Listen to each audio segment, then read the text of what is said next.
Mic is on. Check 2, check 1, check 3. We in the building. Welcome to Score Society. You already know what we doing.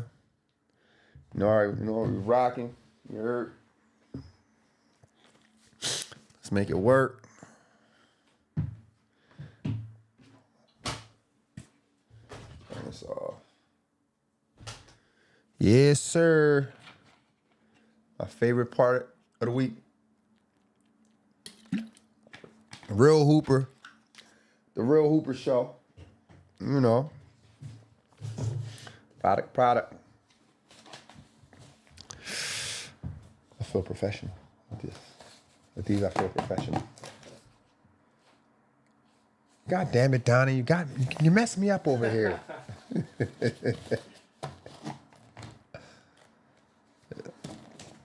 God damn it, Donnie. It don't got my blinds in the shoe, do it. Okay. You ready? Oh, it's on?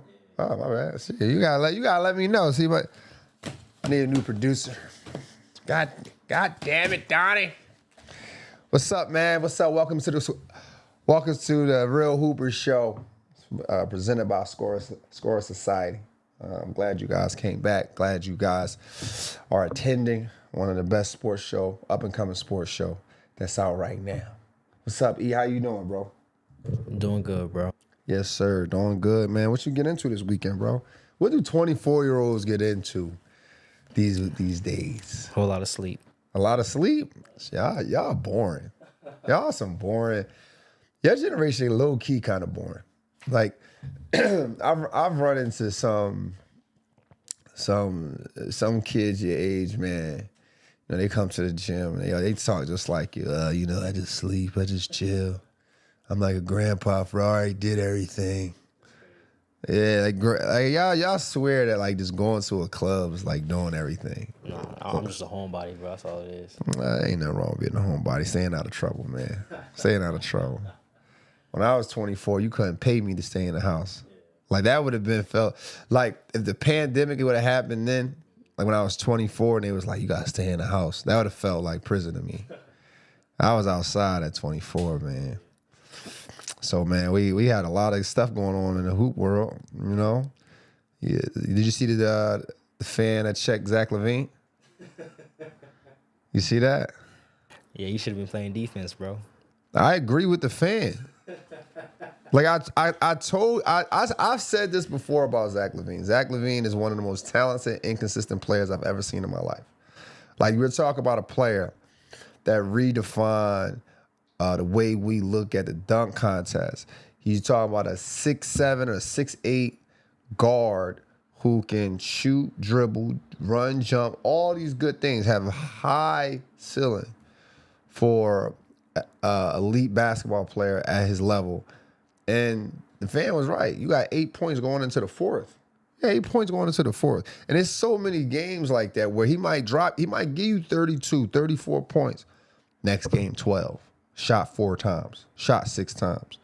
So I don't blame him. Then you doing it at Sacramento. Sacramento tired, bro. They tired. They tired of losing the way they're losing. Like they've been losing for many years. They haven't seen. I mean, they had a good run, I believe, back in 2022. But you know, as far as I'm concerned, they've had enough talent to at least make the playoffs since then. At least make the playoffs. You know what I mean? You got some star players, and you got guys who average 25 and up all on the same team. They average, like, you got Russell Westbrook. I mean, his resume speaks for itself. 4-time triple-double guy. You know, led the league in scoring. MVP for the league. DeMar DeRozan. At one point in his career, he averaged 27 points a game. It was a marquee player for the Raptors. Marquee player for the Bulls.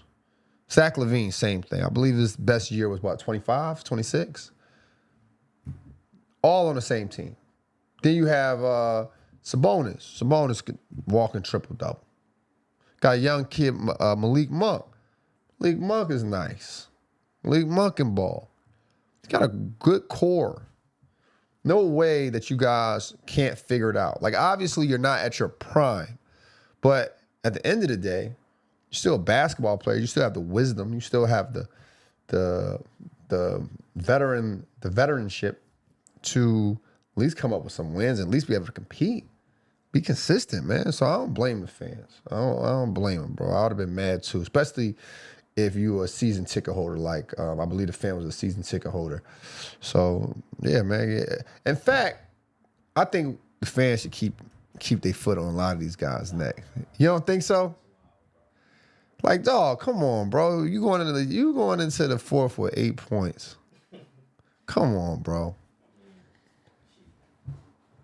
I think the fans should do that often. It don't got to be violent. They don't got to throw nothing. But I think when they start coming to the bench and you look at the stat sheet and you like, what?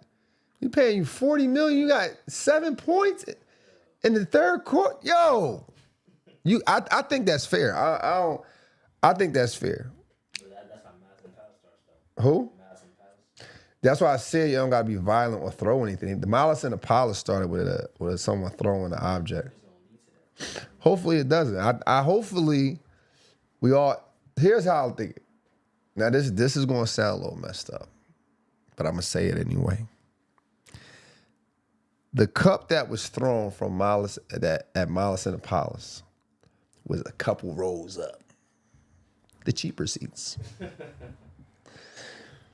The interaction between Zach LaVine and one of the fans, his seat was close, right? And in fact, he was there last night as well, sitting in the same spot. He was there last night. So why am I talking about the level of the seats? I like to think the people who sit close got some sense. Like, I like to feel like they knew the camera caught them a couple times. You know, they paid some good money. They don't want to really get thrown out. But the people up top, now that might be a little different. Yeah. I don't even spend $100 for this ticket. I'm throwing something. You get me? Now, like, again, I don't think you should throw stuff. I don't think it needs to come to violence. But I do think that fans should be able to express their feelings towards some of these players who are making $50 million, $40 million a year, and they're season ticket holders, and you got to go in the game and watch them score 8. You know what I mean? I think it should be there. But nonetheless, we moving on. Steph Curry resigns with the Warriors for the remainder of the season. How you feel about that? You think that's nepotism? You think it's nepotism? Yeah. Not in your eyes.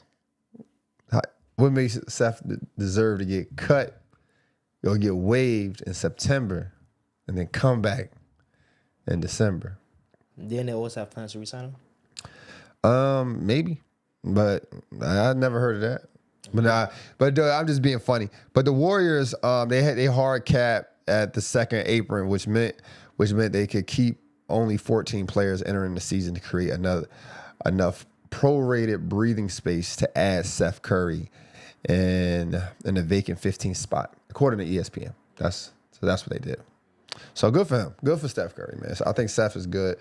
I like to see the journey, man. I want to talk to Steph Curry, see how it feel to be,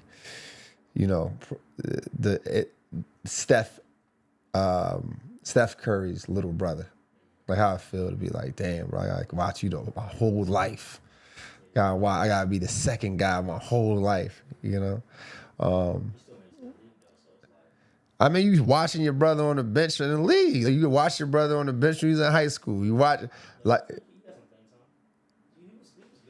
he was good with Duke. He was good. He was a good player. He got some playing time in some places. But the thing about it is, when you have a father, a brother, or anyone who played at the highest level, did things at the highest level, people will always compare you to that. So for Seth, he might be really good. He might have had great seasons. But then you got his brother Steph, who had amazing seasons. You're not living up to that. So you're gonna be always in the shadow. Like, no matter what your work ethic is like. Like, he gonna be a hard worker too. Probably didn't get the same opportunities as Steph. But and maybe he did. Maybe like, just imagine this, right? If Steph Curry have a game where he scored 22 points. That's a good game for him. But then his brother had 47 that night. That's his whole life. That's his whole life. You come home, oh, Seth, you did so good. You got this. You got the trophy. Then his brother come in. Oh, Steph, you got MVP of the tournament. That's his whole life. Like he got to live in a house. You know how people had a house and they got the trophy cases and stuff. And then Steph Curry's, his trophy case is longer. You get bigger trophies, and then you got Seth. You know what I mean? So that's. But again, though, they both in the NBA. They both feeding their family with it. That's what counts. That's what matters. But you know, I do want to interview him just to see, like, you know, have you ever felt like I should trip you right now? You know, I talk to a lot of people about basketball. And one thing that really bothers me about what people talk about when it comes to basketball is the fear of basketball evolving, right? Like, one of my friends was like, yo, man, look, they gonna break Bron's record. And I'm like, good. Like, I want people to break Bron's record. I want that to happen because that means the game is improved or the players is getting better. Like, why would I want to be in 2065, right? 2065, and I'm like, man, I ain't seen no good basketball since 2018. like you didn't waste all these years watching basketball.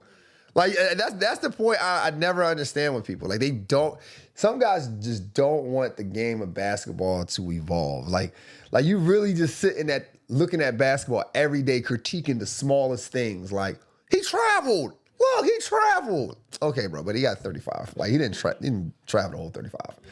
And you really just looking at basketball and being like, man, it was way better 30 years ago. You've been watching basketball for 30 years and can't find no peace in it at all.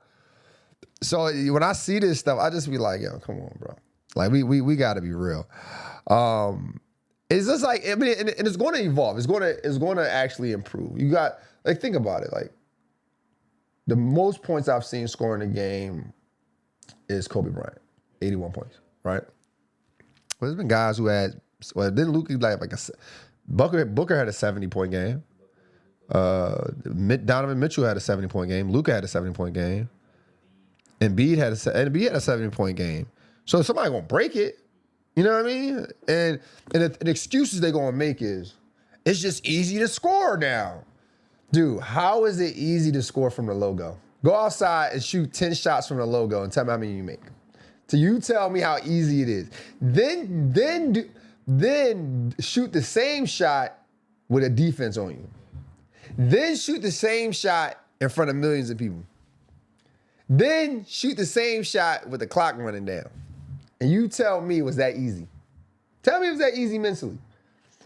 It amazes me that people just keep making an excuse to avoid saying, yo, the skill set is different.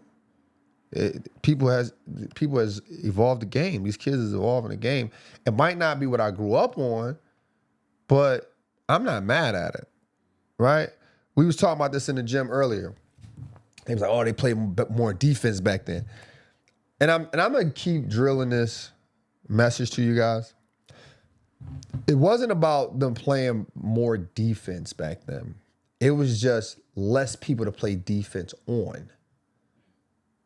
That, like, I don't think y'all understanding that. Like, the paint was clogged up because they had 2 to 3 players in the paint. Like, the Twin Towers, Tim Duncan and David Robinson did a bunch of high-low cross action. So who was driving? Who was the guard? And what power forward, what center was popping threes back then? So it's just more to guard now. Yes, you can wake up one day and feel like, yo, I want to go to a basketball game to see Luka score 30 points.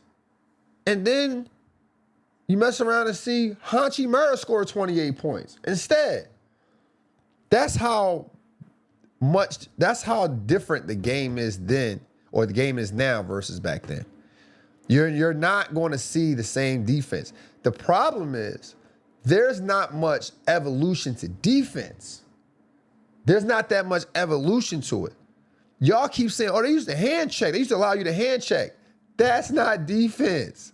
That's just a borderline hold. Like you basically holding somebody in basketball.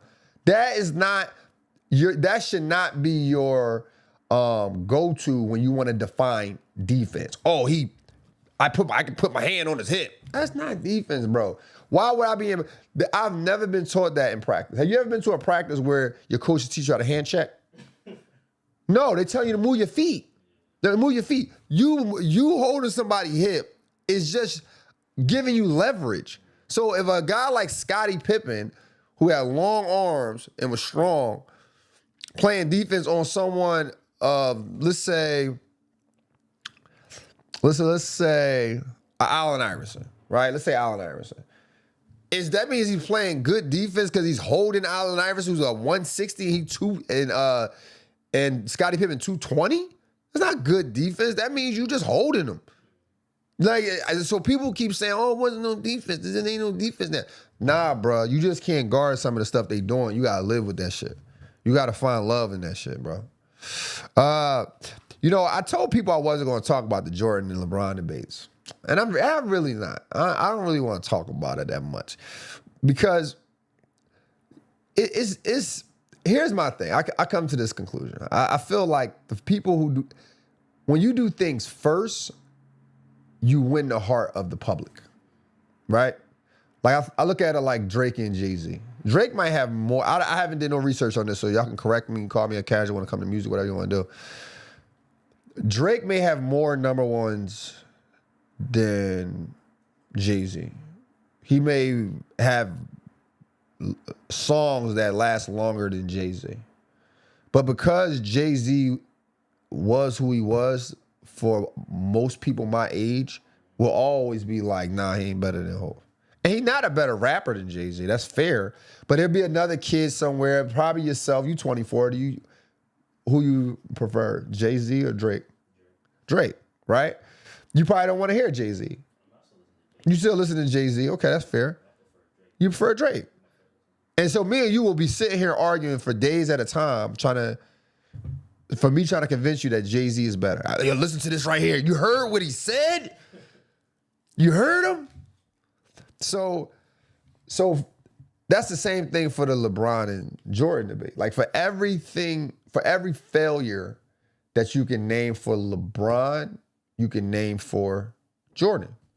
The only difference is that, okay, Bron is 4-6 in the finals.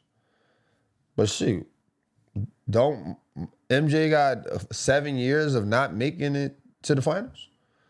I mean, that's the only real difference. Like one failed in front of everyone and the other person failed before it was mass media.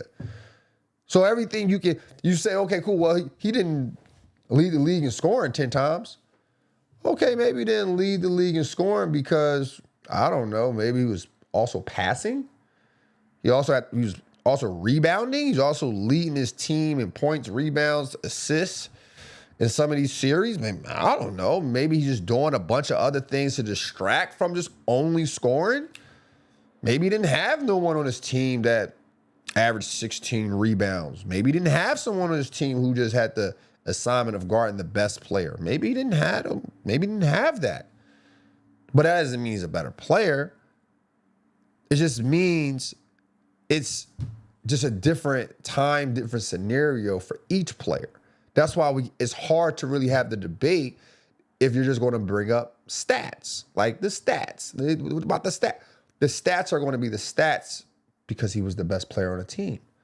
If I'm the best player on a team, let's say I average 21 points, right? And I was the only one averaging 21 points. The next leading scorer on the team would be 14 points, right? We win a championship. If my guy E right here, he averaged 21 points, but then he got other players on his team who let's say you got two other players who average 18 to 17 points or 18 to 19 points. He was able to score with other scorers. And let's say he also was rebounding and passing. He was doing just as much as anyone else on the court and still producing in the point category. So at that point, I'm looking at, damn, who is the better player at that point? Because he's taking up the role that everyone else took up on my team. He's doing it. He's the leader in all those statistical categories. So when I had these debates, it's hard to have them because y'all want to talk. Oh, remember he played against Dan Marley? It's like, okay, bro, where does Dan Marley rank for you? Like, so it's just one of them things, man, where I like having a debate. I don't like to call it a debate. I like to call it a conversation. Real hoopers understand. We have conversations. We leave the stat geeks up for the debates. I talked about this, right? How people don't like I call real hoopers. They don't like that, bro. Why don't you let me know, E? Why don't people like when I say real hoopers? Yeah, I don't know neither, bro. Like I say real hoopers, they get up for that. Real hooper would know this. A real hooper would know that. Listen, man, a real hooper is a person who understands where a different perspective of basketball. That's it. That's all it is. You don't have to be a former college player, current college player, former NBA player, current NBA player. You don't have to be any of those things. You just have to be a person who understands perspective, who understands eras, who understands the game. That's it. And you're a real hooper. I'll leave it at that. Let's get into some of the games over the weekend, man. The Knicks played the Bucks. Went to the wire. I like it. It was a good game. Both teams got after it. Kuzma was balling. You like Kuzma? I like Kuzma. He was on my overrated list. He was on my overrated list. But that doesn't mean I don't like him. I just think he's overrated. And I just say that because they traded an all-star in Chris Middleton.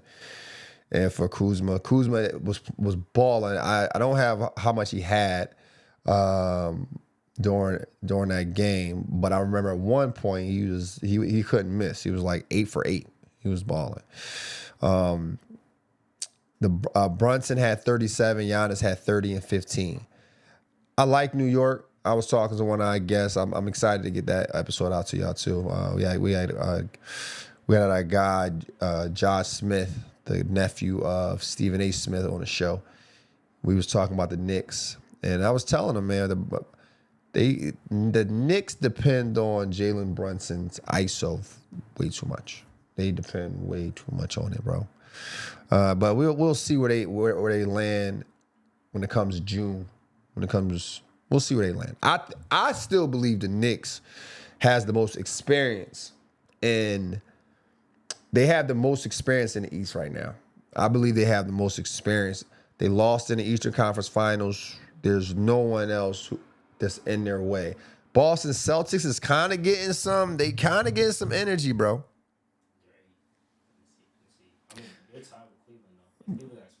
Yeah, that's what I'm saying. They there. They beat Cleveland last night. They there. So we'll see. We'll see. I think the East is up for grabs. I like the East. Everybody always say the East is weak. I kind of like that it's always competitive. You know, when I say competitive, like, here's the thing. Y'all see it like, oh, they don't have the best records in the entire NBA, so is weak. But the reality of it is, you think we would have thought Cleveland would have been number one. Right now, they tied with the 7th seed right now? That's competitive. That you don't know who gonna win this year. You don't know who gonna win from the East this year. You don't know if it's gonna be Detroit Pistons. You don't know if it's gonna be the Atlanta Hawks. Toronto got up there. I was saying the Sixers the way they was playing. Now we just don't know, but you already know who's gonna make it to the final on the other side. They 20-1 right now, gang. Like, let's cut it out. They 20-1 right now. The Lakers is second. They right behind them. The Lakers is second. But they looking, OKC looking unstoppable. They looking unstoppable, bro. Listen, they second All-Star haven't even tapped in. That's true. That's going to be must-see. That's going to be must-see. We got to keep it going. Lakers played the Mavs over the weekend as well. What you think about Bugatti Luka? I didn't put the score. But did you see Bugatti Luka pull up in a Bugatti? You ain't see that? Came in that black Bugatti thing. I telling you, it's different over here in LA, man. He having a good listen. LA need this. I've been living in LA for the last 12 years, right? 12 to 13 years, I believe. And I remember when LA was lit. Like when it was like you had to be somebody to be outside. If you wasn't nobody, you was in areas and clubs and bars where you felt like you wasn't nobody. The pandemic hit and everything has just been a free-for-all since. It's just been dead since. People, the same spots that used to be great, people don't go no more. It just changed. But now if the Lakers make it, if the Lakers make it to the championship, they win the championship, LA back. LA's back. Olympics in a few years. All-Star game this year. True. LA back, bro. LA back. It's single life again. No. Nah. But you know that was the life out here in LA before. But I was watching the Mavs game, Lakers and Mavs game, and I was looking at LeBron. And I ain't gonna lie to you. He playing like an old head right now.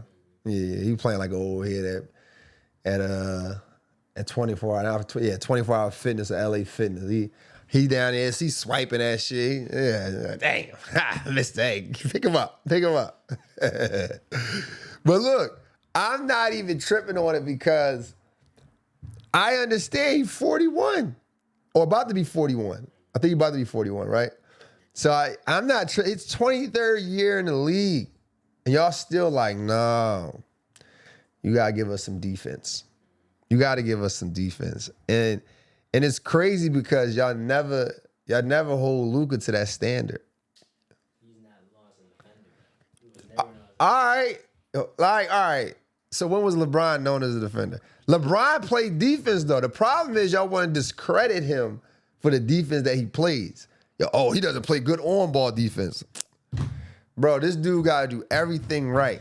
Like, this dude has to knock down. He got to be a 95% free throw shooter. He got to guard the best player, rebound, assist, the points. Whoever lived up to these standards? Nobody lived up to them standards. Now y'all just like, who? That's the only person. Nobody else lived up to the standards of having to do everything perfect. Jordan didn't do all the rebounding and assists for his team. Kobe didn't do all the rebounding and assists for his teams. They might have had spurts. They might have had snapshots of their career. But LeBron was been actually doing this for years. Years. At what point did we make this standard where in order for you to be considered better than everybody who ever played, you had to do what nobody else did? When did we make this standard? That's the thing that's crazy to me. But Luka, y'all never hold the standard to Luka or Jokic. Jokic don't play no defense neither. No. I'm not trying to hear they don't need to play or they just not known for it. It's like Steph Curry. They was talking about Steph Curry for not playing defense. Yeah, you gotta play defense. How are we putting people in the GOAT debate that you can't even bring up a defensive play on these guys? Like, how are we putting these guys in GOAT debate? But then the American players, though, Shaq had to play defense. So how is Jokic better than Shaq? He had to play some D, and he played in a big man era where everybody was drafting big men. The best big men of all time played in Shaq era. He was still getting cooked too. And he was giving it back, but he was never known for not playing defense. He was never known for not playing defense. Jokic is an amazing offensive skilled player, but he don't play no defense. That doesn't matter to me. That means you can't be the top guy. Like I can tell, like people will be like, "Oh, LeBron didn't do this." I can pull up all these Windex blocks that he do. I can pull that up. I can show you when he's standing in front of guys. I can show you the Heat series when he guarding a Tony Parker. Someone's faster than him. I can show you these. I can show you this stuff. You feel me? I can't do the same thing for Jokic. I can't do the same thing for Luka. Who did Luka lock up? This season, he had little spurts when he was moving his feet. Spurts, bro. Again, snapshots. Y'all always this is the biggest issue with the whole LeBron thing and the debating thing. Y'all always compare snapshots of somebody else's career versus a full resume. Y'all gonna tell me, oh yeah, I remember the time this person did this for 4 years, 3 years. And then what happened after the other 17? What happened to the other 15? This dude been doing it for 23 years. Y'all keep trying to compare a snapshot of someone's career and then a full legacy. And then y'all love to do this. People love to do this. Compare the last 2 or 3 years to someone's peak. Like, I get people who send me DMs. They like, look at LeBron. Look at him right here, bro. Look at MJ. Bro, did you just send me a goddamn video of LeBron last year and then send me MJ and goddamn 95? Like, cut it out, bro. I see what you're doing. And people reach, and this is my last thing on this, and I'm going to move on. People reach for content, too. People reach. Someone posted on TikTok, someone was like, we don't hate LeBron, we hate his fans. And they put the fan post up there. They put the fan message up there. I think the message says something crazy. Like, it was just like, it was something silly. Then the fan posted like a poll where it was like, who's considered the greatest? And it was like 38% LeBron and it was like 8% Jordan. But the fan, he blocked out 58%. It was really 58%, but the fan blacked it out or whatever. So I'm thinking to myself like, damn, what type of fan is this that even would need to do this? You don't even need to do all that. So I go to the fan page. He got 2 followers. Like, bro, this is just a troll. Like, that's not like real people. Like, these are trolls. Like, you got 2 followers and y'all posting for content and then people sharing it with me. So imagine who else they sharing it with. Look how LeBron fans are. That's how narratives start. Y'all going off a fan who got 2 followers in 2025. Like, let's be real, bro. Your boy Luka and Austin Reaves the best duo right now. They average 63 points. 63 points, bro. They nice, man. I like them, bro. I like them. We're going to get to them in a second. Pelicans played Golden State Warriors. I watched that game on Saturday. Golden State went on an 11-0 run. Watching that game was a prime example of young guys versus old guys. Young guys came out. Pelicans shot. In the last 2 minutes, Pelicans shot the ball in less than 7 seconds 4 times in a row. One pass or no passes. Every time down, that last 2 minutes, the Warriors milked the clock for 24 seconds. And every shot was like at the buzzer. Like just breaking them down. And that's the biggest difference. The Pelicans just too young. Draymond Green did a great job on Zion. Like Zion Williamson, he did a great job, bro. You know, people think I don't like Draymond. I do like Draymond because I say someone is I felt is better. I do feel is better, but that doesn't take away from Draymond. Draymond still is an amazing defender, and he's shown that. He's shown that the other night. But you know what? They got a young guy over there, Jeremiah Fears. I like him.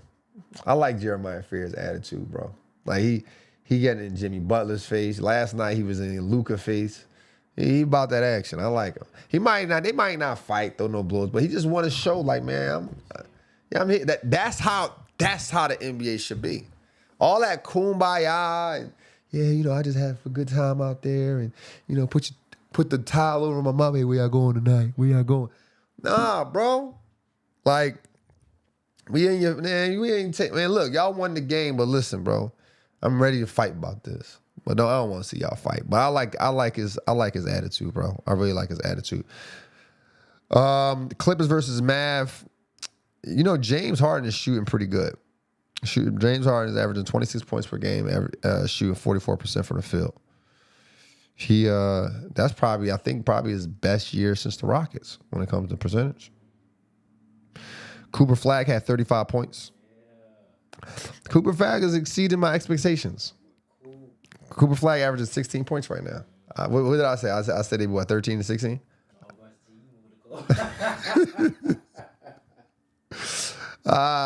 No, I said 13 to 15. I said 13 to 15. I said 13. So he exceeded my expectations by a point. Cooper Flagg is exceeding my expectations. Shout out to him, man. All right, man. Let's get into it. Let's get into these games last night, man. Tyrese, Sixers in Atlanta, 142 to 134. The Sixers, they blew that game.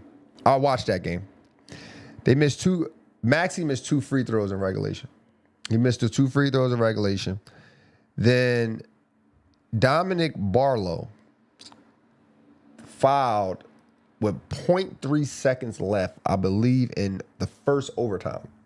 He was guarding Jalen Johnson, and he jumps. Obviously, Jalen Johnson let him go up. Like, bro, just put 2 hands up. You like 6'10". Like, what are you doing? And then, of course, Jalen Johnson makes both free throws. Then they go to overtime. Then the kid Barlow is a 31% three-point shooter. He averages 7 points. He shoots a 3, and I believe in the second overtime in the corner with less than 2 minutes to go. Maxey just dropped his head. Like, what are you doing? That's why it's important to understand your role. I wouldn't be surprised if you wouldn't see much of him after the next couple games. Everyone is comparing Tyrese Maxey to Allen Iverson, but I don't think he needs to play like Allen Iverson. Like, Allen Iverson had to play the way he played because of his personnel that he had on his team, Maxey actually has some players, bro. Like, you got to think. Paul George had 16 points last night. I mean, he shot 17 times. Joel Embiid, that's what killed him right here. Joel Embiid played 30 minutes and had 18 points. You might say to yourself, that's not that bad. But the issue is this, the fast break points. The Atlanta Hawks had 23 fast break points, and the Sixers had 14 fast break points. When you got Joel Embiid on the court, there's no fast breaks. There's no more fast breaks. We got to implement him into the offense. So that's what's going to hurt him. That's what's going to hurt him long term. Tyrese Maxey had 44 points, so he has Allen Iverson numbers: 44 points, 31 shots. But then you got VJ Edgecombe, only played 21 minutes, 7 points. You got Quentin Grimes. Quentin Grimes had 28 points. I can't remember a 2001 Sixers team that had someone on there who averaged 18 points, 17 points, and somebody else who can score 28 points off the bench. Aaron McKee was the sixth man, but I didn't know him as a 28-point scorer off the bench, shooting 8 for 15, shooting 50% from 3 like Quentin Grimes was. I don't remember him doing that. I remember Aaron McKee was playing defense. I remember Dikembe Mutombo playing defense. Matt Geiger, defense. George Lynch, defense. Eric Snow running the show, defense. Maxey doesn't need to play like Allen Iverson. He needs to play like he want to win a championship. But that's not. I feel like two things: the point scores, the points are a lot higher than in 2001. And then two is like if you don't. Only reason why they were in the game because of Tyrese Maxey is. But here's the thing: like, yes, that can be true and false. That can be true and false at the same time. So when you say like the only reason why they was in it is because of him, sure, you can see it that way, right? But what you're not factoring in is that there are other people on the team that has capabilities of scoring. But if you shooting 31 shots, those players don't get them opportunities to score. Like you don't need like I can't remember a time Eric Snow had 34 points for the Sixers. We can remember VJ Edgecombe. We see his abilities. We see his capabilities. We see Quentin Grimes' capabilities. We we know what Paul George can potentially do at this age. Joel Embiid. I mean, I'm still not sold on Joel Embiid too much. Quentin Grimes been doing great, right? So when we see these people, when we see these players, and they not to say they don't get the opportunity, but they're not defensive players. So if they're not defensive players, they just offensive players who not getting opportunity now. So you got to be able to spread that out. You got to be able to spread them points out. You better off with, so they lost by 8 points. You better off Maxey scoring 30 points last night and breaking down the other 14 through somebody else. Just to keep the pressure on it. Because if you look at the Atlanta Hawks, right? Jalen Johnson had 41. Nickeil Alexander-Walker had 34. And Dyson Daniels had 17. And then everybody else is under 13, right? So your next scorer is 28 points. But not to say he sacrificed. Jalen Johnson shot almost 50% from the field, right? So he's taking smart shots. Most of his points came from the free throw lines. He talked 17-22. Tyrese Maxey, 14 for 17. So he got some shit from the free throw line. He had 7 assists. Tyrese Maxey had 9 assists. So he passing the basketball. But again, I still think he can turn down some of the shots. So because most of his shots is in traffic. And like when he going to the basket, like he's slicing through 3 to 4 players at a time. You can kick that. You got shooters around you. But I didn't see this game, but it looks like nobody else cracked 20 guards. 20 guards is on the court. He's being covered. Who else is going to give you that? He got 28 points last night. Joel Embiid had 18. Yes, he kept him in the game, but these guys, only one who I see like really didn't shoot well is Paul George. He was 6 for 17. Everyone else, Dominic Barlow 5 for 9, Joel Embiid 6 for 14. That's almost that's for about 44%.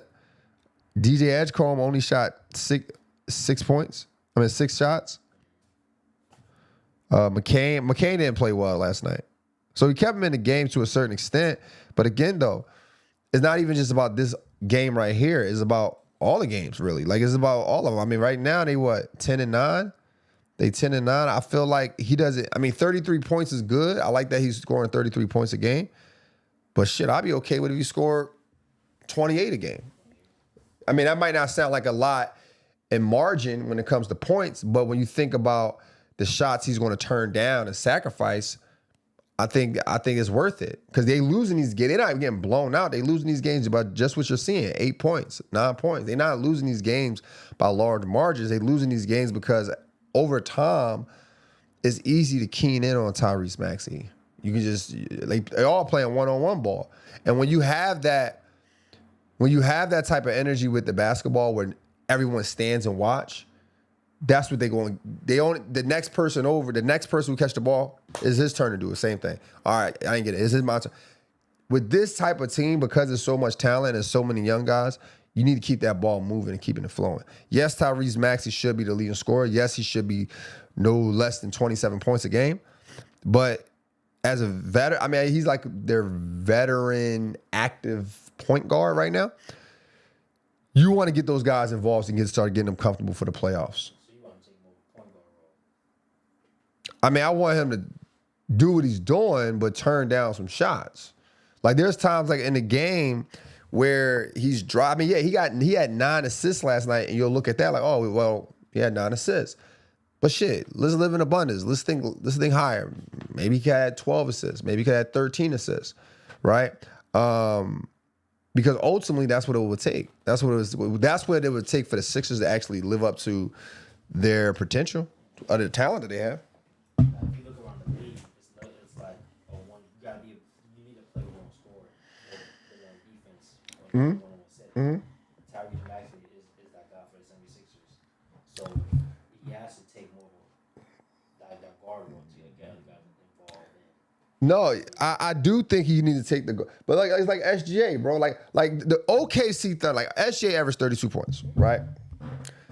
OKC Thunder. Let me look at this real quick. I'm gonna go back to it. But SGA only played 36 minutes last night. He had 5 assists. But if you look at the team itself had 5 assists, but he wasn't the only one. Somebody else had 5. Somebody else had 4. Somebody else had 3 people had 5 assists. 2 people had 4 assists. We go to the Sixers. After the 9, there was nobody with more than 4 assists after that. You get what I'm saying? So at that point, you looking at it, we looking at a team that's passing. That's the difference between the Thunder and the Sixers. We got a whole team that's passing versus like everybody taking their time and getting a bucket. So that's what I'm saying the Sixers need to be, because they got the young core group to do it, right? They got veterans on the team. They have championship point guards to mentor you, like Kyle Lowry. You have a former 27-point scorer in Paul George, MVP and Joel Embiid, who can literally mentor these young guys, and they can have some more fun than what they're having. Atlanta Hawks still looking good though. Still looking good. They 13-8 right now. I'm interested to see how they're going to play when Trae Young get back. But we'll see. We'll see. I like Trae Young. I like the Atlanta Hawks. I think they're not making. They saying a lot. They're making a lot of noise, but they're not saying nothing though. Because I don't see them going far in the playoffs still. How far do you want to take them? Second round? The Hawks Western Conference or Eastern Conference? Oh, Eastern Conference. Eastern Conference? So they got to get past. You got to get past Cleveland. Got to get past Miami. I'm still putting the Sixers in front of them. Yeah. Even with Trae Young back. I think Trae Young hurt you defensively. I mean, just smaller guard. Like you figure Jalen Johnson plays defense. 14 rebounds, 7 assists, 6. Nickeil Alexander, he played defense. He's coming from a championship level team and from the T-Wolves. Okongwa, he plays defense. He plays defense. Dyson Daniels definitely plays defense, right? So you got these guys in the lineup, and they're all locking up playing defense. Then you got somebody got to get removed for Trae Young to come. Now he's going to be a defensive liability. He's not going to be one of the best defensive players on the court. I think the guys I named, Nickeil, Okongwa, Jalen Johnson, Dyson Daniels, night in and night out, they're some of the best defenders on the court. So when you put him back in the mix, it ain't a defensive team anymore. They could go schemes, but still, you're still 6'1", and he's still not a defensive player. They going, you go a scheme, I got a scheme. And then plus what he's gonna give him off his suit, kind of. It could offset it, but again, though, then you take away from the nucleus of what you have. You don't got. You can just add to It depends on what kind of scoring you're looking for. You looking for the first 2 years of Trae Young when he was 21, 25, 27? He's more mature than that. So was you? He's gonna be a mature scorer, pick his spots, and he's gonna be able to add to his offense, add to what they got going on right now. So instead of taking away something, he's gonna be able to add to it. Then that's the game you got like Jordan because they could play on that two guard or two. They keep the same lineup, just substitute Trae for Nikhil Alexander, Nikhil Alexander for That's Daniels. So Trae Young, so Trae Young is what is going to take the Atlanta Hawks to the Eastern Conference Finals this year. He has potential too. I don't know what they're gonna look like. Now you backpedaling. You backpedaling. That's what I'm telling you. I'm telling you. Like some people game for them to be effective. Like Trae Young is not effective at 14 points. He's not effective at 15 points. Trae Young is not effective. Trae Young is a turnover merchant. He turned the ball over a lot too. I'm telling you. That some of them players, they didn't draft him for that. Like they didn't draft a Trae Young to be a 14-point scorer. So when he has to play like that, he's playing timid. He's not playing like himself. At that point, he's playing like a young Michael Conley. He's not going to come in and average 14. He's going to average his numbers and average his assists too. Well, listen, the same slack y'all give LeBron when he was coming back, I'm giving it to any scorer, anybody that this is sitting out right now and their team is playing well. I'm gonna give them the same slack. Simple as that. And for me, for what I see from the Atlanta Hawks, they have a big lineup. They boxing out. They playing defense. And Trae Young would be the worst defensive player on the team at that point. So he will be a defensive liability. He will be the person you put in the scheme. He will be the person you figure out how to post up, who you got to rotate off of. He would be that person. There would be no other scheme for me to think of outside of that if I was coaching the opposing team that I played against Hawks. Houston and Utah played last night. Houston 129, Utah 101. I watched a little bit of that game. You know what? Houston started blowing Utah out. I almost fell asleep, so I had to change it. But I like the way Houston is playing. They're definitely moving the ball now. You could tell they're having a good time now. They trusting each other. The shooting has improved. I like Houston. Where's Houston at right now, as far as rankings in the West?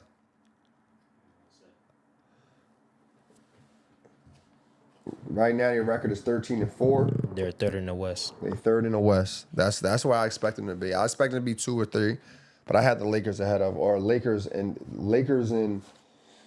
the Houston Rockets fighting for that number 1, 2, and 3 spot. So they right where I thought they would be. Kevin Durant had 30 points. Kevin Durant had 25 points last night. Played 30 minutes. Shot 10 for 14.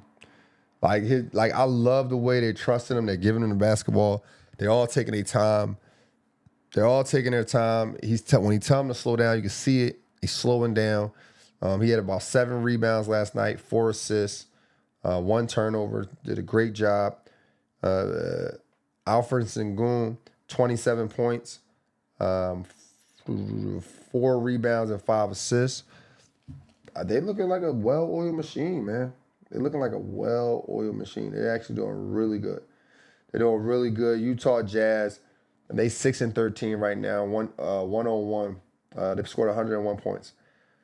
Lauri Markkanen had 18 points. Nurkic, he had 14 points. Keontae George, bro, what is he doing out here? I mean, he played 19 points. I don't know. Did he lead the game with an injury? I mean, like I said, I watched some of this game, but he had 0 points. He was 0 for 6. And then Ace Bailey stepped up, had 19 points. Ace Bailey, I like Ace Bailey, bro. Like Ace Bailey is gonna have an amazing career, but he's going to be one of them players who we just like. I don't see him like leading the pack of the next generation of amazing players because he's not ahead of anyone yet. Like when D Wade, LeBron came in the league, they were ahead of guys. Like if the guys after them, like the college guys coming in, you know they wasn't gonna catch up to those guys. They wasn't gonna catch up to them.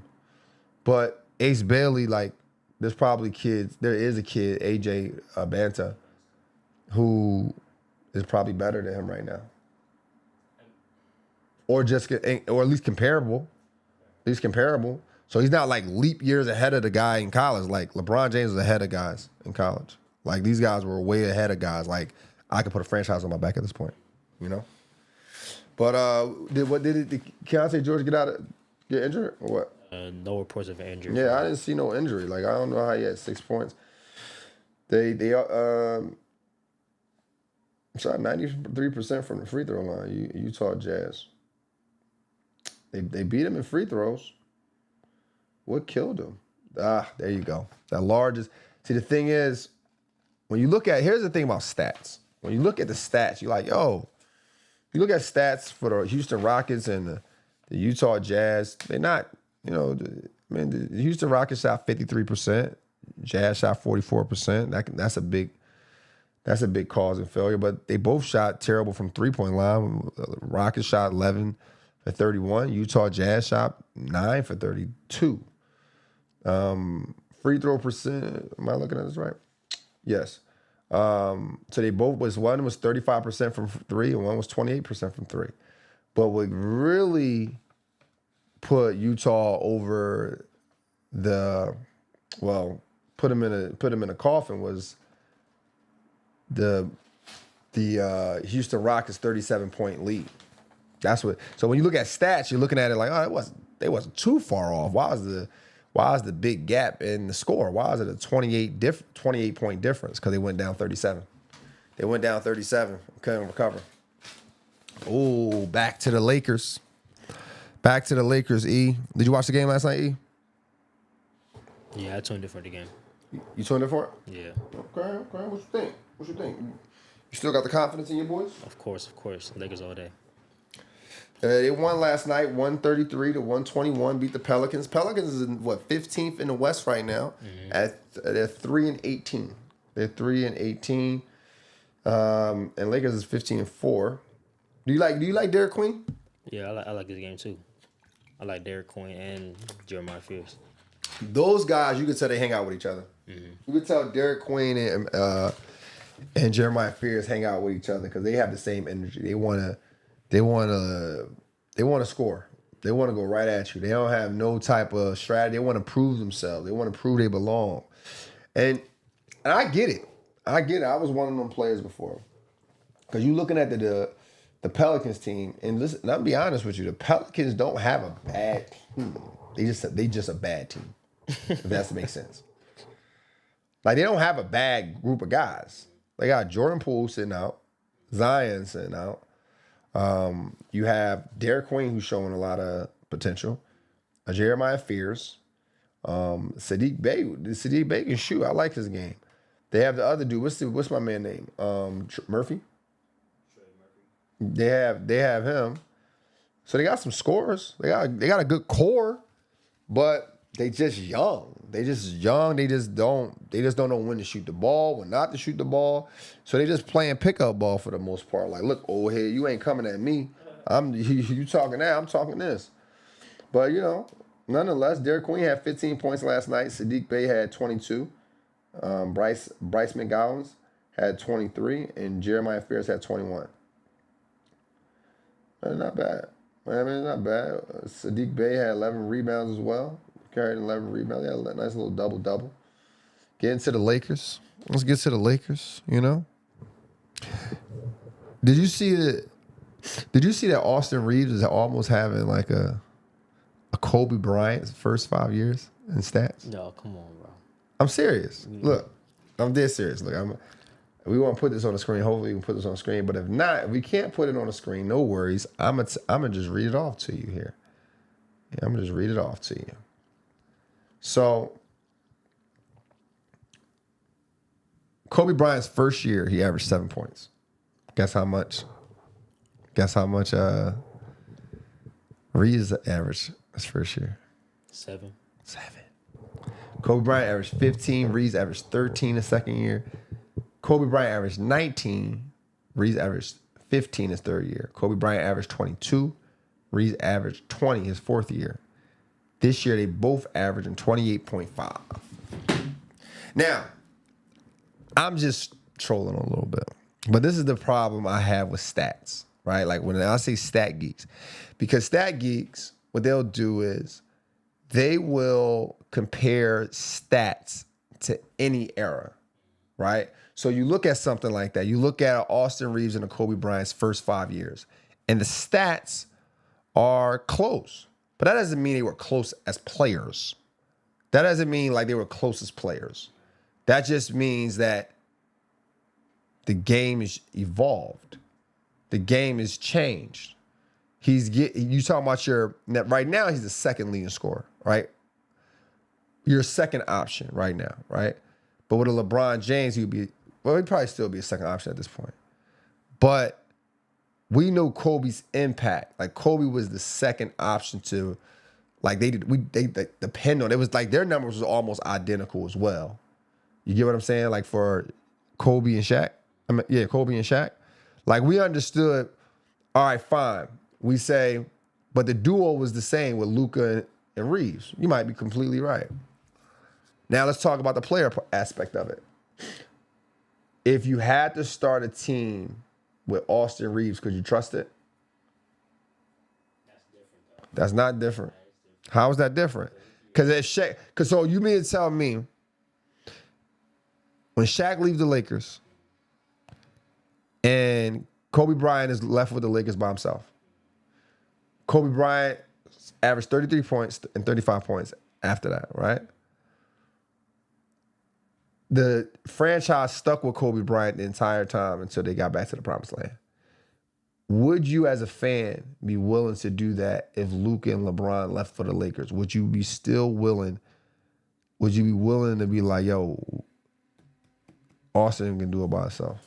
Because I felt like Kobe can do it by himself when Shaq left. That's because it's different because you've seen Kobe do it by himself. At the time, pretty sure there's fans. How?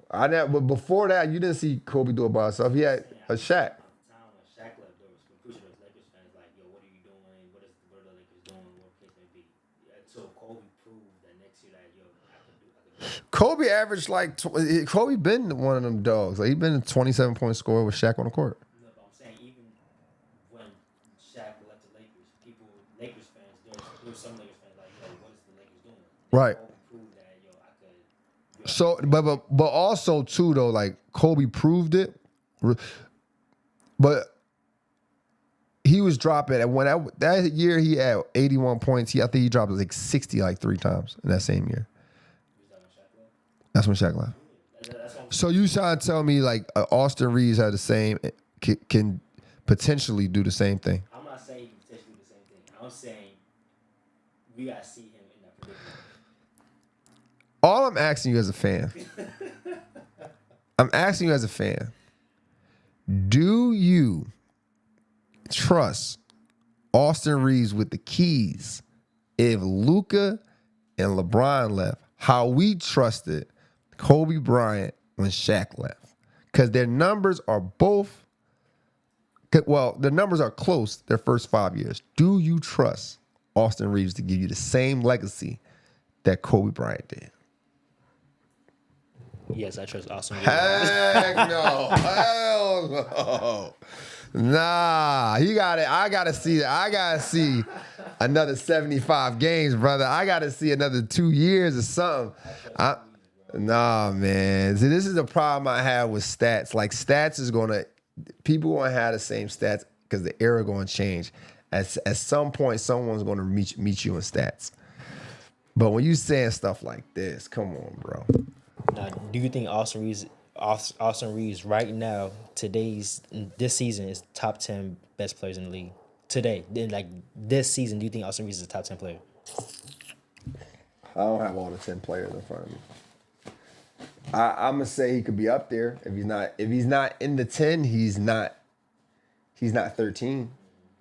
He's not 13. But again, though, you got to earn that respect. Like, listen, bro, you hot right now. Right now, y'all only played 19 games. We know how this works. Come January, if you averaging 21, you like, damn. So for me, I think he's good, but when people start comparing stats, it's not the same, bro. It's not the same. I don't care how close he is with Kobe Bryant. Kobe was different.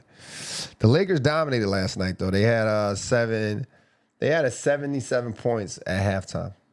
Reaves had 18, 3, and 4 at halftime. And Luka Luka finished with 34. Luka finished with 34. But it was balling. I think Luka had like 22 points by halftime. It was balling. I saw Fierce. I told you Fierce was trying to get that work. Jeremiah Fierce, he started talking shit. He started talking shit to Luka. You got to chill, bro. It's political over there. You got to relax. You might wake up tomorrow and turn on ESPN. Jeremiah Fierce waved. Let's talk about it, man. Hanchi Murray had 14 points. DeAndre Ayton had 22 points. Luka had 34. Austin Reaves had 33. Luka had 34, 12, and 7.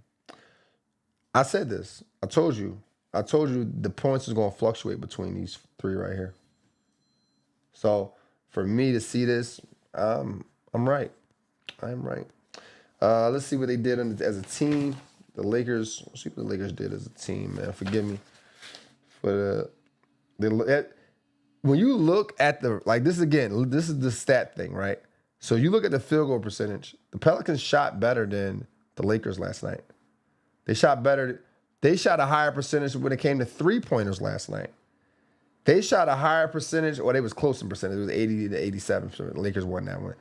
Rebounds, they was only 6 away. Assists, 3 assists away. Lakers beat them by assists by 3. Steals, 6 and 4. Fast break points. They beat the Lakers at fast break points as well. They beat the Lakers in fouls. For the Pelicans at 27 fouls. Lakers have 14. But the problem was the Lakers got up early. They was up 26 points. They couldn't recover. And that's why you see this gap, this gap right here, 12-point gap. But the Pelicans start playing well at the end. That's why the percentages went up. But anyway, moving on. Memphis versus Sacramento. Mr. Inconsistent. He must got the word from the fan. That's right. Zach LaVine, Mr. Inconsistent, shot 19. He shot 17 times, scored 19 points. I told you, homeboy was at the game last night too. He saw it. He's like, let me shoot the ball, bro. This ball tripping on me. Russell Westbrook had 3. Come on, bro. 20 minutes? Come on, Russ. What are we doing? You know how much we arguing for you right now, bro? Yeah, 3 points. DeMar DeRozan, 23 points. Keegan Murray had 12. And Malik Monk had 21 points. Still lost, though. Still lost. Zach Edey got his career high, 32 points, 17 rebounds, and 5 turnovers. He had his career high in points, though. They got your boy Cedric Howard over there. He's actually a pretty good rookie. I like him. You get a chance to see him play? He's like third in, let me see. He averaged 13 points per game. I think he's like third in leading rookies right now. But that's it for that game, man. Memphis won 115 at 107. That was just a bad game, bro. I was watching some of it, but it was one of them games that went really quick. Like I look up, at one point it was competitive. The next thing you know, Memphis is out of here. And Memphis is a 9-12 team. Sacramento is a 5-16 team. Like I really don't expect much out of both of these teams. They're missing Ja Morant is missing from Memphis. Sabonis is missing from Sac, but I don't think that's going to make a big difference. Yeah, I'm not even going to read team stats off. I mean, it don't even matter. I mean, these are not playoff teams to me. I don't really like them, to be honest. Yeah, we're going to move on. Spurs versus Timberwolves. Bruh. 125 Minnesota, San Antonio 112. You know, where does San Antonio rank right now in the West? Can you tell me that? Why he tells me that my boy Dylan Harper's back. Dylan Harper had about, I believe he had 17 off the bench, if I'm not mistaken. He had 17 points. He was balling. Dylan Harper, he should be up there when it comes to rookie of the year conversations, but he got to play some more games because he was out. What's up? Spurs are 5th in the West. It's such a see. This is the problem, right? We all be like, oh, Wemby is going to be so good.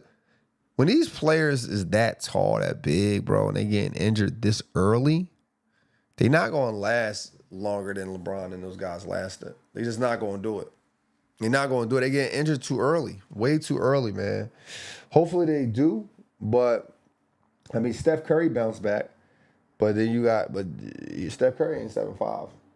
You're not 7'5". Just like the taller you are, I feel like the more injury prone you're gonna be. Wolves scored 20 points all on fast breaks, man. They scored 20 points off fast breaks. Anthony Edwards scored 32 points, had 6 assists. But why y'all star athletes getting 7 turnovers? Like that trickles down in real basketball too. Like I get so many kids that don't understand like the importance of taking care of the basketball. Like it is ridiculous. Like, and they don't look at me like I'm crazy. Why ain't blowing the whistle? Come on, bro. You just turned the ball. Like you just turned the ball over 4 times. That's why I'm taking you out of the game. You turned the ball over 4 times in this first quarter. I probably would, if I were to get 4 turnovers in the game, that might happen once in a while, and it happened over a course of 2 halves. 4 turnovers is crazy, bro. Or 7 turnovers is wild. Julius Randle had a double-double. Check my boy Julius Randle out, man. I like Julius, man. He's a rhythm player, but I like his game. He had 22 points, 12 assists. Jaden McDaniels had 13, 4, and 3. Gobert had 8 points. Any blocks for my boy? No blocks. So you ain't do nothing tonight. Dante DiVincenzo. I always pronounce his name wrong. How you pronounce it? DiVincenzo. Dante DiVincenzo. Yeah, I always pronounce his name wrong. 18 points. Yeah, 18 points, 5 rebounds. He was balling. Anthony Edwards, like I said, had 32 points. Everybody else was balling. Oh, yeah, Nas Reed also had 15 points as well. Do you see the Timberwolves going back to the finals this year? I think they got potential. I think What? I could see it, yeah. No, bro. They got potential to be who? You think they're going to beat Denver? I mean, this is the same thing last season. Denver, Lakers, Houston, The same, OKC. They got to run into them at some point. yeah. It's the same thing that happened last season. Last season they were around 6, went all the way to the Western Conference Finals. And did they make it? I mean, they didn't beat OKC, but That's what I'm saying. They don't. I don't think they got the juice no more. I think once they start moving players around, you don't got that juice. yo, they went to the Western Conference Finals. You can't count them out because They lost a player. Who did they lose? Cat. I mean, they've been back to the finals twice without Cat. Where? Western Conference Finals without Cat. The Western Conference Finals. Oh, but I'm talking about getting to the finals. They don't got the juice. Getting to it's gonna be tough for the finals because they gotta go to OKC and they lost to OKC. That's what I'm saying. They gotta get to OKC. They might have to get through Denver. They might have to get through. It's a long road ahead of your boys. They do gotta beat the Lakers too, huh? They gotta beat the Lakers too. The Lakers. They gotta beat the Lakers too. But yeah, they beat the Lakers last year, so that's why I throw the Lakers in there. They beat the Lakers in. They beat Lakers in 5. It's different this season. Okay, Lakers moving different. We're gonna see. Moving on, next game. OKC 123, Blazers 115. Chet Holmgren had 19. Shea had 26, 4 and 5. Jalen Williams had 16 points, 8 rebounds, 5 assists. And then you had AJ Mitchell with 17 points. That's what I'm saying. They just got a balanced attack, man. Isaiah Joe had 15 points. You look. I'm looking at this right now. They have about 6 guys They had about 6 guys on their team with double-digit points. 6 guys. And they can really ramp it up to maybe 2 more guys, for real.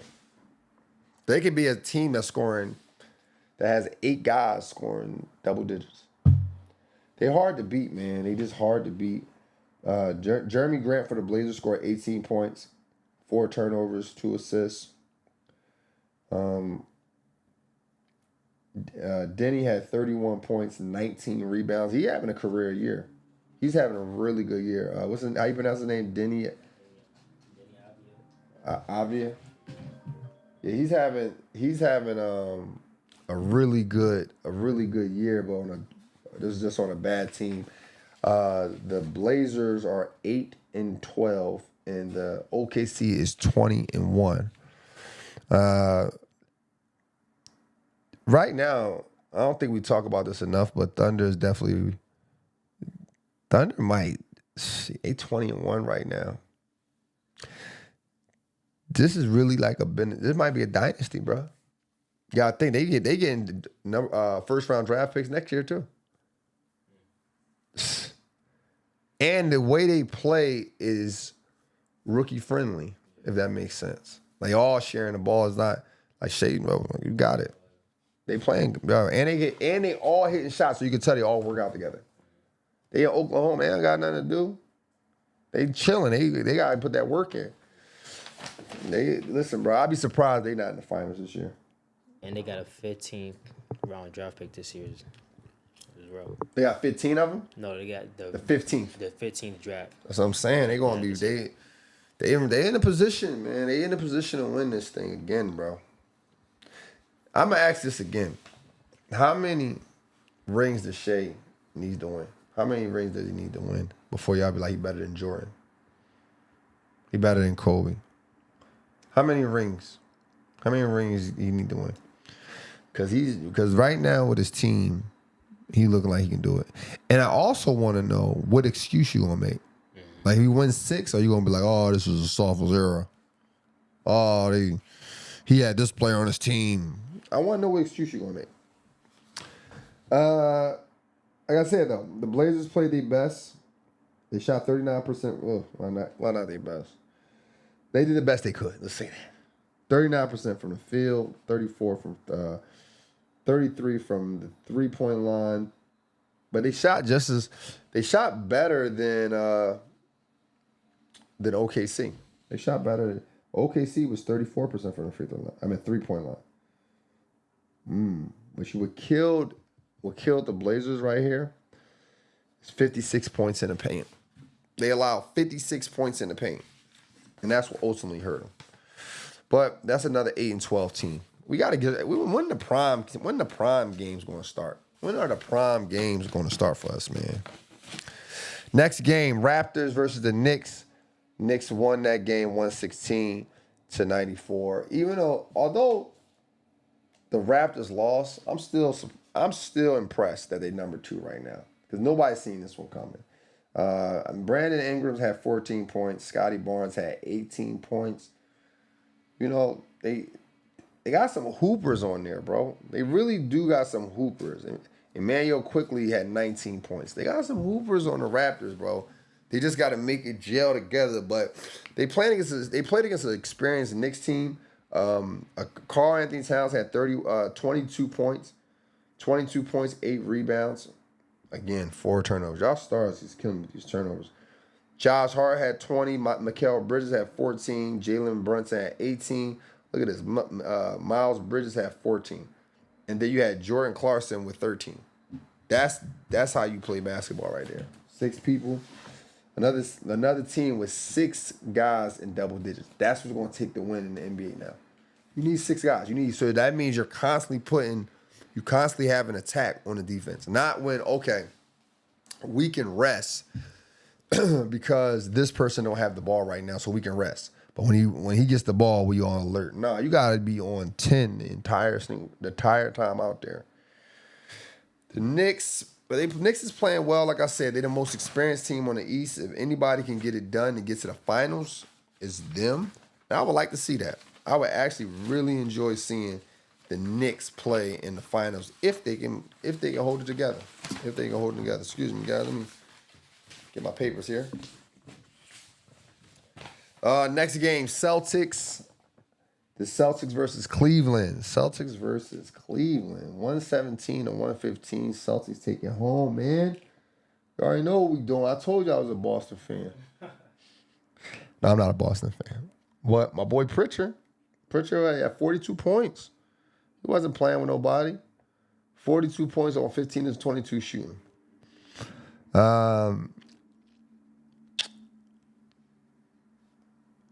Who else? Anthony Simons had 18 points. Anthony Simons had 18 points. But what got them over the hump? There you go. And the Celtics' largest lead was 24. So the Celtics almost lost this game. They almost lost this game. They won by 2 points. So they wasn't. That's what I'm saying. Like, Celtics ain't looking good. Cleveland is definitely better than them right now. Cleveland had 5 guys in double digits.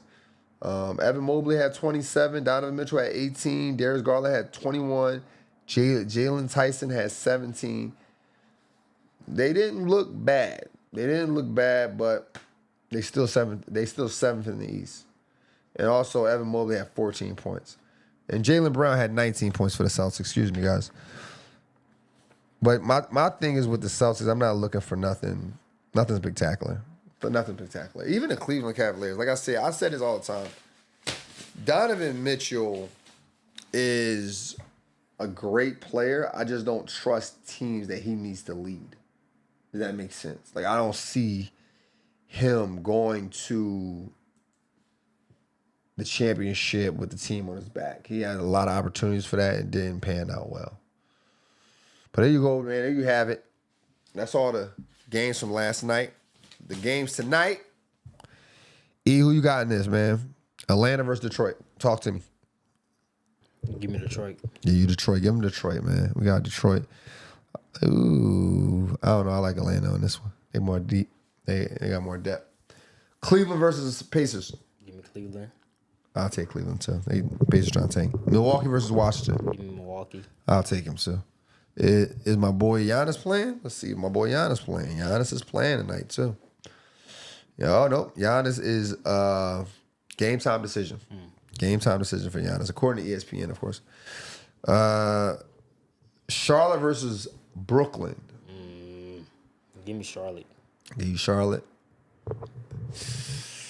Oh, I'm gonna go with Charlotte too. I like Con Kneppel. Yeah, you get a chance to see Con Kneppel play. I like his game. See, Clippers versus Miami. Give me Miami. They've been playing. Yeah, I like them. Miami plays fast. I like their game. Orlando versus Chicago. Give me Orlando. What happened to Chicago? Huh? What happened to Chicago? I didn't say it was going to be good. I told you people haven't had success early. Yeah. Right now, Chicago's 9-10. They started the season off only losing like 2 games. People was like, "Oh, you shocked at Chicago?" No, I'm not shocked. I already know how this works, bro. I know how this works. Orlando. They 12-8. Why did I bring them up? Dallas and Denver. Denver. Yeah, Denver 14-5. Dallas 6-15. Ooh, we got a lot of games tonight. E. Do I see Houston again? Am I looking at Houston versus Utah again? Give me Houston. I hate them type of back-to-backs. The same team. I'm taking Houston too. I don't think nothing changed in the last 24 hours. But who knows? They might be burnt out. They might have had a different new strategy tonight. Phoenix versus the Lakers. Give me LA. Okay, 15-4 right now. Phoenix is 12-9. Yeah, man, I like you. I like your picks. I ain't gonna lie. And, I mean, it's like some of these. This is how a lot of these teams, their record is inflated because look at the back-to-backs. All right, so now you're gonna be like, so a couple of days from now we're gonna be like, yeah, Houston's on a 2-game winning streak. They just played the same team twice. Like that's the issue, bro. That's the issue. But here you have it, man. Another episode. Excuse me. Not another episode. Another show for the Real Hoopers show, man. Real Hoopers, man. We here every Monday and Wednesdays from 1:15 to 2:15. Make sure y'all tap in. Make sure y'all follow all our pages on all platforms of Score Society.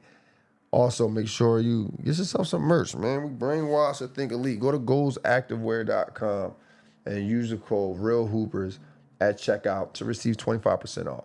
Until next time, let's continue to think elite and together. Welcome to Score Society.